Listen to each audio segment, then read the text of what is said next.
Hi, I'm William. This is the Wine Room at Putnam Market in Saratoga Springs, upstate New York. Having had a look at how George Saintsbury in the beginning of the 20th century, late 19th century, and then subsequently Harry Warr in the 1980s were going about talking about wine and trying to convey their enthusiasm about the same time, we started to see coming to prominence worldwide, really, the wine advocate, which was the vehicle for Robert Parker. And this is one of the early editions. This is volume 22, and it dates from July 1982. And here you can see Parker describing a bottle of wine from the 1981 vintage, produced by Georges Duboeuf, and it's the Morgan, it's a village in Beaujolais, and it's the Jean des Combes. And he describes it this way: it's the essence of fine Beaujolais, round, deep, fruity, savoury, and so charming. And I would recommend cellaring this wine for 6 months or so, as they are a little more tannic than their fellow 1981 Beaujolais. I mean, it's nice, isn't it? It's a kind of chatty style, and you completely understand that the man likes the wine.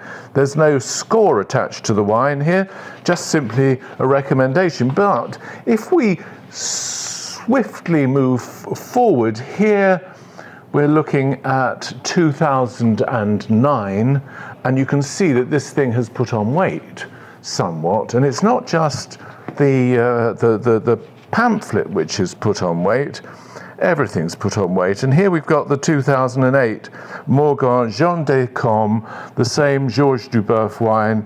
Now we are told that it has a score 90 out of 100, and if we wanted to know what he says about it, he says it represents a perennially popular benchmark, not to mention value, and this year, black raspberry and peach preserves rush from the glass and envelop the palate with silken textural allure and an almost liqueur-like presence. Yet for all the suggestion of sweetness, this is also more than bright enough to refresh and grips impressively, finishing with complexity of animal nuances and floral inhalation. Expect this to be worth several years of cellaring. So you get the drift.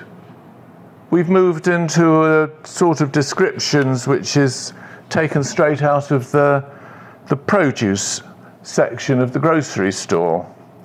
And that, of course, has all cantered on ahead as we have more and more people offering their opinions of wines, particularly on the internet where there's really no cost to it, and all of them giving us this litany of vegetables and fruits, none of which will tell you whether to buy the wine.